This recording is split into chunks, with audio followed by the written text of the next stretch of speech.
का सीएम में ग्रुप 2 का फाइनल पेपर और आज फाइनली एग्जाम खत्म हो चुके हैं। ऑलमोस्ट सारे एग्जाम के हमने आपको एमसीक्यू सॉल्यूशन दिए हैं, तो इस प्रथा को जारी रखते हुए हम मैनेजमेंट अकाउंटिंग के भी आपको फटाफट से एमसीक्यू सॉल्यूशन बता देता हूं फटाफट से। ओवरऑल पेपर कैसा आया, अभी मैंने पूरा पेपर तो चेक नहीं किया, मैंने खाली एमसीक्यू मैंने कहा सॉल्व करके डाल देता हूं। आप बताना ओवरऑल पेपर कैसा था, इजी, एवरेज, डिफिकल्ट था। मैं आज सेंटर पे भी नहीं जा पाया, मैंने कहा चलो फटाफट से एक बार बच्चों के एमसीक्यू सॉल्यूशन चेक करा देता हूं। तो मेरे पास एक बच्चे का पेपर है, उसने आंसर भी लगाए हो, तो उसका भी चेक करते रहेंगे। और वैसे तो मेरे पास कैलकुलेटर होना चाहिए, पर चलो। Criteria are set for standard of a company behaviour used by socially conscious investors to screen potential investment. इस बच्चे ने जो लगा रखे इसका तो हम यही चेक कर देंगे, तो ईएसजी इसके अंदर आएगा। तो जो फर्स्ट ऑप्शन है आपका, उसका आंसर होने वाला है सी ऑप्शन। फिर आते हैं मेसर्स बी लिमिटेड ने प्रोड्यूस की है 10,000 यूनिट्स प्रोडक्ट एस के लिए और 15,000 यूनिट्स की हैं प्रोडक्ट आर के लिए। टोटल कॉस्ट इसकी 2 लाख रुपए आई है। टोटल कॉस्ट जो कंपनी की है वो टू टाइप्स ऑफ एक्टिविटी में बांट देंगे, मशीन आर में और लेबर आर में। एबीसी में ऐसे ही करते हैं हम। किस रेशियो में बांटेंगे? 3:2। तो जब मैं अब मशीन आर और लेबर आर में इसको बांटूंगा 3:2 में, तो ये कितना आ जाएगा? 2 लाख को मुझे बांटना है, 2 लाख को मुझे बांटना है 3:2 में, तो एक तो आ जाएगा 1,20,000। तो पहला जो अमाउंट आया निकल के वो आया आपका 1,20,000, और जो दूसरा अमाउंट है तो ऑफकोर्स वो कितना आ जाएगा? 80,000। अब सवाल ये आता है कि इस 1,20,000 को बांटना है मुझे किस रेशियो में? 3:2, यानी कि एस में और आर में बांटना है। तो 1,20,000 के खर्चे को मैं बांट दूंगा 3:2 में मल्टीप्लाइड बाय 3, तो ये आ जाएगा आपका 72,000। इसमें आएगा 72,000 और 1,20 माइनस 72 करूंगा तो कितना आ जाएगा? 1,20 माइनस 72 करूंगा तो 58 आ जाना चाहिए, या 48 आ जाना चाहिए। एक बार चेक करना आप भी खुद से। नेक्स्ट आते हैं सर 80,000। 80,000 को कितने में बांटना था? 80,000 को बांटना था आपको 5:3 में, तो इसे बांट देता हूं जरा फटाफट से 5:3 में। तो ये तो आसान है, 50,000 और 30,000, ये 50,000 और 30,000। अब क्या करना है सर? अब फटाफट से कॉस्ट को करना है टोटल और डिवाइड कर देना है इतनी की यूनिट से। तो मेरे पास कॉस्ट आ गई। पहले मैं प्रोडक्ट एस की बात कर लेता हूं, कॉस्ट लिख लूं पहले फटाफट से। हाँ, कॉस्ट मैंने दोनों ऐड की और डिवाइड कर दिया प्रोडक्ट एस की यूनिट से 12.2। तो ये प्रोडक्ट एस की दोनों कॉस्ट को जब मैं ऐड कर लूंगा तो ये आ जाएगा आपका 1,22,000 रुपए, और 1,22,000 को प्रोडक्ट एक्स के 10,000 यूनिट से डिवाइड कर दूंगा तो ये आ जाएगा 12.2। और जब ये आ गया है तो इसको 78,000 हो जाएगा, और 78,000 को डिवाइड कर देंगे हम 15,000 से। 78,000 क्रॉस चेक करने के लिए, हालांकि आंसर तो वही आएगा, 78,000 डिवाइडेड बाय 15,000 रुपए, 5.2। तो बिल्कुल सही है सी ऑप्शन, और जिस भी बच्चे ने इस क्वेश्चन को सॉल्व किया है बिल्कुल सही लगाया, 5.2 ही आएगा।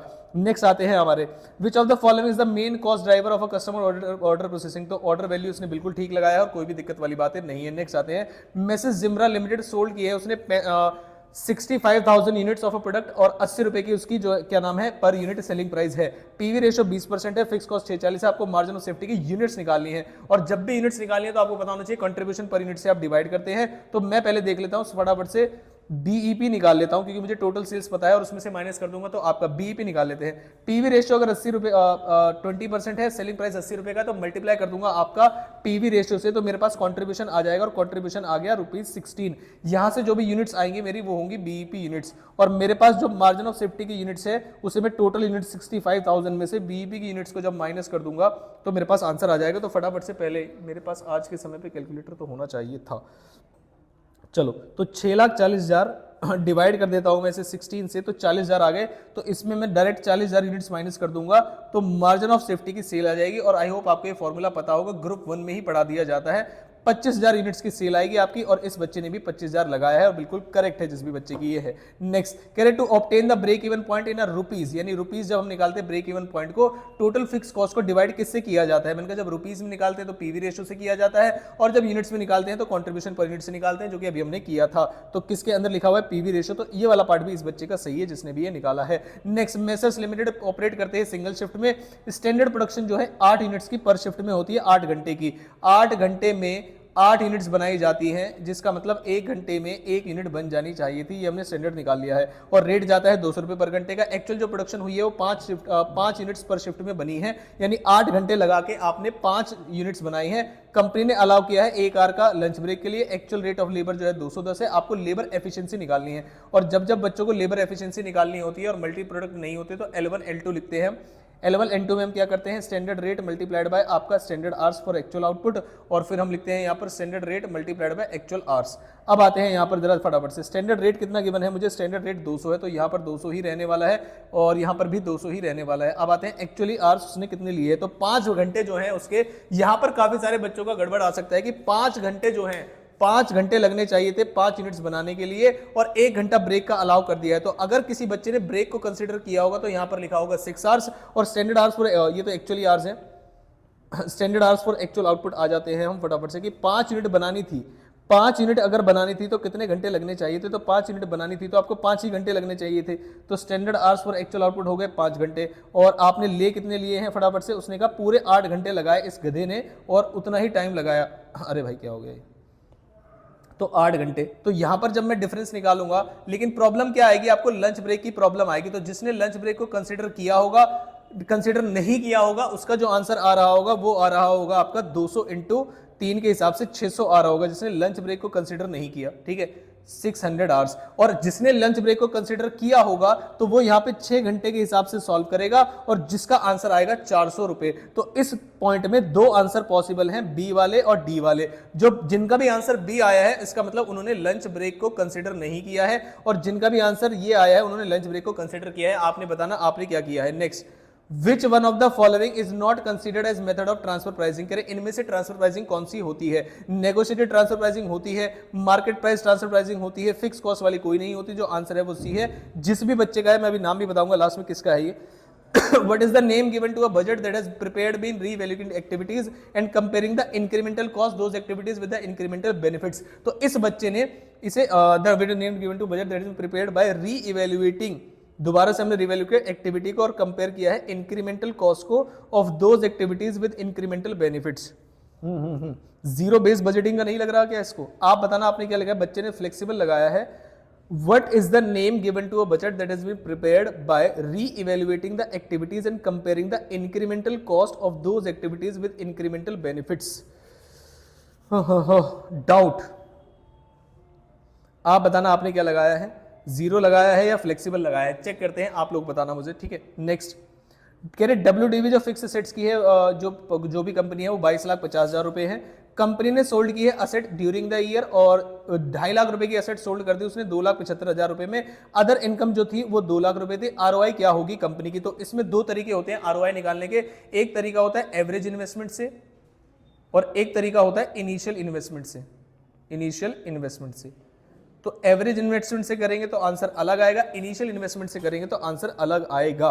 तो मैं फटाफट से एक बार कैलकुलेट कर देता हूं। पहले मैं करता हूं इनिशियल इन्वेस्टमेंट से कैलकुलेट। तो जिस बच्चे ने इनिशियल, देखो इसके भी 2 आंसर पॉसिबल है। अब इंस्टीट्यूट ऐसे क्वेश्चन क्यों देता है मुझे समझ में नहीं आता।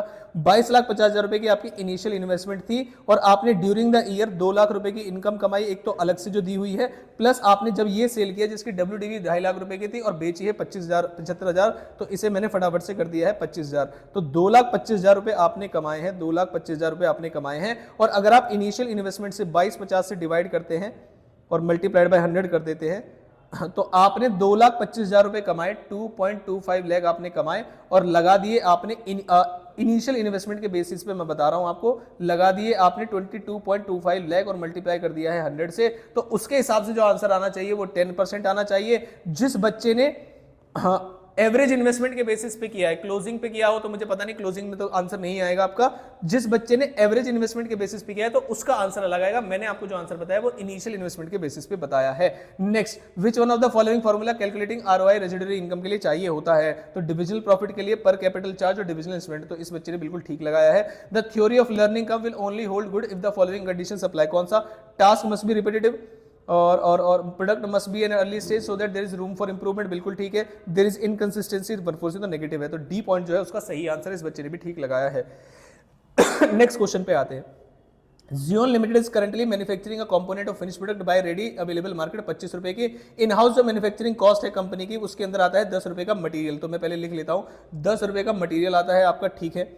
और ओवरहेड्स आते हैं 15% के, जिसमें से 60% फिक्स है। तो मुझे तो वेरिएबल चाहिए, तो पहले मैंने मटेरियल लिखा, फिर मैं ओवरहेड लिख रहा हूं। ओवरहेड में अगर मैं 15 का 40% निकाल दूं, 15 का 40% अगर निकाल दूं तो कितना आएगा, तो 15 चौक 60, 6 रुपये आना चाहिए।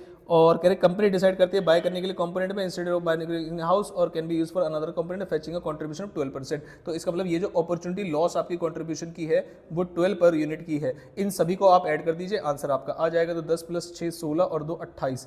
तो इस बच्चे ने जो आंसर लगाया मुझे लगता है गड़बड़ है बच्चे, आपका आंसर 25 नहीं होना चाहिए। नेक्स्ट कह रहे मिस निकिता परचेज करिए रॉ मटेरियल को 35.4 पे और इसमें इंक्लूड करती है वो 18% का जीएसटी। तो 35.4 डिवाइड बाय 118%, 35.4 डिवाइडेड बाय 118%, 1.18, तो 30 रुपये तो आपका सीधा सीधा आ रहा है।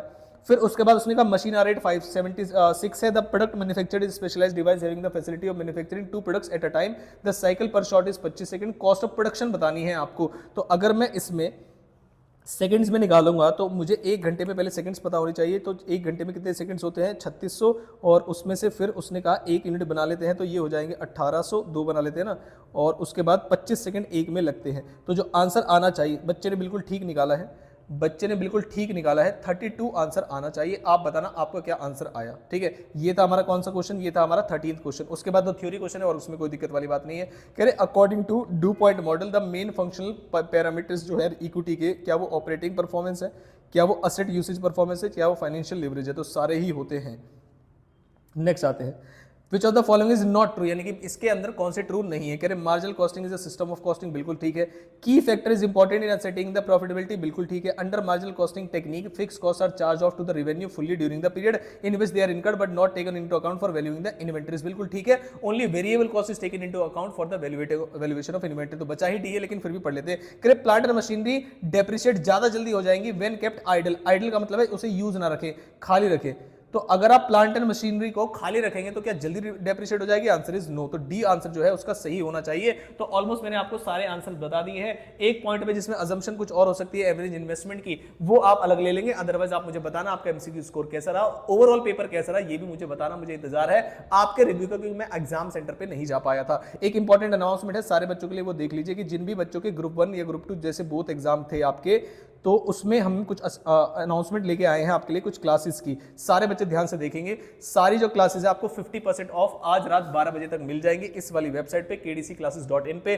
सारी की सारी जो क्लासेस है वो 50% में मिलेगी आज रात 12 बजे तक। ये जो वैलिडिटी होगी इनकी वो दिसंबर 2025 के अटेम्प्ट तक की होगी। कोई एक्स्ट्रा चार्ज नहीं लगेगा, बुक जो है फ्री मिलेंगी, बस उसके कुरियर चार्जेस एप्लीकेबल होंगे और बस। और कोई भी क्वेरी हो तो आप इस नंबर पे क्या नाम है कांटेक्ट करके पूछ सकते हैं। तो एक छोटी सी अनाउंसमेंट थी जो मैंने बताई है आपको, आई होप आपको अच्छी लगी होगी। और इस पूरे एग्जाम के दौरान आपकी थोड़ी बहुत हेल्प हुई हो तो वीडियो को लाइक जरूर कर दीजिएगा और मुझे बताना आपका ओवरऑल पेपर कैसा गया और इसका एमसीक्यू स्कोर क्या रहा। All the very best.